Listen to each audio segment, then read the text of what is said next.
टूटी फूटी हवेली खड़ी थी, रायगढ़ हवेली।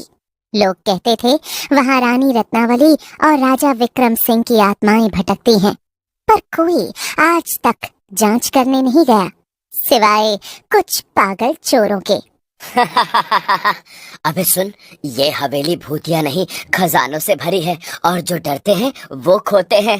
पर सुना है जिसने भी अंदर कदम रखा उसका तो जूता बाहर मिला और लाश खिड़की से लटकी हुई। अबे डरपोक, भूत भी हमसे डरेंगे। चलो, रात 12 बजे, कुत्ते भी नहीं भौंकते उस वक्त। रात के 12 बजने ही वाले थे। तीनों दोस्त बबलू, पप्पू और चिंटू अपनी टॉर्च और एक पोटली में मिर्ची नींबू लेकर हवेली पहुंचे। गांव के एक कोने में एक जर्जर हवेली खड़ी थी, काली, जाले और सन्नाटे से भरी। कहते हैं वहां एक रानी और राजा की आत्मा आज भी तिजोरी की रखवाली करती है, लेकिन चोरों के लिए ये सब गप्पे थीं।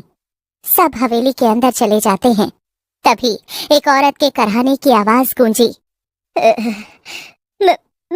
मेरा हार, मेरा खजाना लौटाओ। तीनों इकट्ठा हो गए। टॉर्च की रोशनी सीढ़ियों की ओर घुमा दी गई। वहां कोई औरत नहीं, बल्कि एक सफेद साड़ी में लिपटी भूतनी हवा में तैर रही थी। मम्मी, मेरा हार लेने आए हो? हाँ? पहले अपनी गर्दन दो। तभी हवा में जोर से दरवाजा बंद हुआ। उन्होंने वापस उसी जगह देखा तो वहां अब कोई नहीं था, और बेसमेंट में जाते हैं। बेसमेंट में चारों तरफ अंधेरा था। चिंटू टॉर्च जलाकर अंदर घुसता है। सामने हल्की टॉर्च में तिजोरी का ताला दिखता है। चल, वो रही तिजोरी, पर इसमें से अजीब बू क्यों आ रही है, जैसे कोई लाश हो। हाँ, मैं एक जिंदा लाश हूँ, मुझे खोलो और आजाद करो। भाई पप्पू, मजाक नहीं, क्यों मिमिक्री कर रहा है? तिजोरी में जंग लगा ताला लगा होता है। पप्पू एक हथौड़े से ताला तोड़ने लगता है। तिजोरी खुलने लगती है और वो देखते हैं कि उसके अंदर एक लड़की मरी पड़ी है। भाई, ये तो लाश है। किसने खोली तिजोरी? भाई, ये लाश, क्या पता इसके नीचे सोना हो। सोना चाहिए। आओ, मैं तुम्हें मार देता हूँ, हमेशा के लिए सो जाओ। चारों तरफ भूत भूतनी की आवाज गूंज। तीनों एक साथ खड़े हो गए। एक बड़ी बिजली चमकी।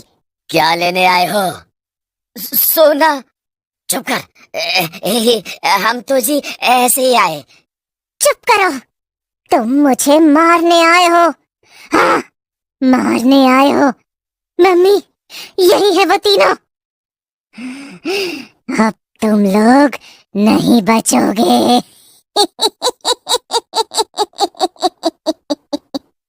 तीनों इधर उधर भागने लगे। तीनों भूत उन्हें इधर उधर ढूंढने लगते हैं। पिंटू डर के पीछे देखता है और गिरते पड़ते वहां से भाग जाता है। चिंटू टेरेस पर छुप छुप कर जाने लगता है। मेरे पास आओ। हाँ, हार दूंगी, सोने का हार। आओ। भूतनी रानी को देखकर चिंटू भागने लगता है। भूत रानी उसके पीछे पीछे हंसते हुए भागने लगती है। बबलू कांपता हुआ पीछे हटा। तभी हवा में से एक धुंधली सी आकृति उभरी। सड़ी हुई रॉयल ड्रेस पहने भूत राजा। उसकी आंखें आग जैसी जल रही थी। मेरे कक्ष में चोरी, मृत्यु से स्वागत होगा तुम्हारा। तूने मेरी नींद तोड़ी है, अब तेरी मौत मेरी आगाज होगी। मुझे माफ कर दो, मैं बस तिजोरी खोलना चाहता था। मैंने जिंदा रहते अपने दुश्मनों को जिंदा दीवारों में चुनवाया था, मरने के बाद अब बारी। फिर भूत राजा ने तिजोरी की ओर इशारा किया। तिजोरी खुद ब खुद खुल गई और अंदर से काले धागों वाली लोहे की जंजीरें निकली। वो जंजीरें बबलू के पैरों पर लिपट गईं और उसे खींचते हुए अंदर ले गईं। बबलू की चीखें पूरी हवेली में गूंज रही थीं। चिंटू पिंटू को आवाज आई बबलू की। उसे ढूंढते हुए वो सीढ़ियों से नीचे आते हैं।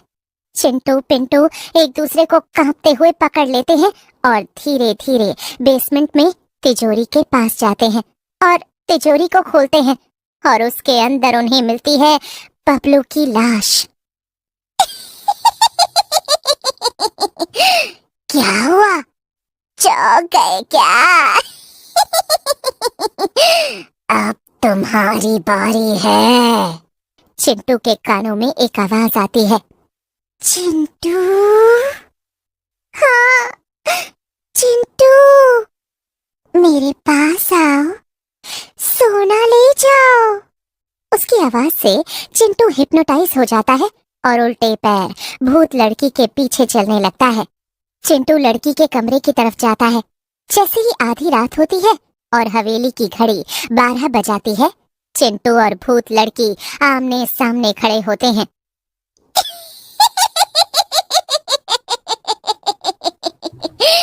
अब तुम दोनों मेरी रियासत के नए बाशिंदे बनोगे।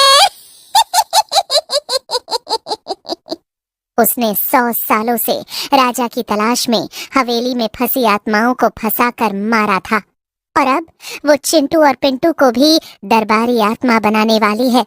तभी वहाँ पर भूत राजा भी प्रकट होता है और कहता है, बेटे, अब ये चिंटू की आत्मा हमारे खौफ की दुनिया में शामिल होगी। हमारे यहाँ चोरी करने आया था, बोल क्या चुराया यहाँ से, बता। तभी पिंटू को शौकीन और घमंडी राजा था जो सुंदर और मासूम लड़कियों को जबरदस्ती अपने महल में कैद कर लिया करता था। रानी चारुलता असल में कोई रानी नहीं थी, वो एक सामान्य गांव की लड़की थी जिसे राजा ने जबरदस्ती अपनी रानी बनाया था। पर जब राजा ने उसकी छोटी बहन को भी महल में लाने की कोशिश की तो चारुलता ने पूरे महल को आग लगा दी। राजा की मौत आग में हुई। रानी की एक बेटी थी जिसे भूत बनने के बाद खुद राजा ने मार दिया था और तिजोरी में दफन कर दिया था। और अब वो तीनों भूत बन चुके हैं। जिसने भी राजा रानी की कहानी पूरी पढ़ ली वही उन्हें हमेशा के लिए मुक्त कर सकता है। जादुई रहस्यमयी किताब से वो जान चुका था कि अगर राजा और रानी की सच्चाई उन्हें सुनाई जाए तो दोनों की आत्मा भस्म हो जाएगी। पिंटू उस किताब को हवेली के बीच रखकर मंत्र पढ़ता है। ओम अंधकार विनाशिनी आत्ममुक्तये स्वाहा। ओम अंधकार विनाशिनी आत्ममुक्तये स्वाहा। हवेली कांपने लगती है, दीवारों से खून टपकने लगता है।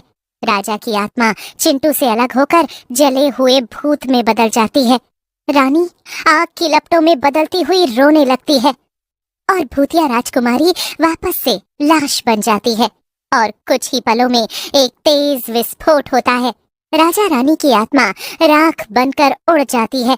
दोनों के पीछे हवेली खुद धीरे धीरे ढहने लगती है, मानो अपने पापों को दफन कर रही हो। और सुबह गांव वाले देखते हैं हवेली की जगह बस राख और टूटी मूर्तियां बची थी।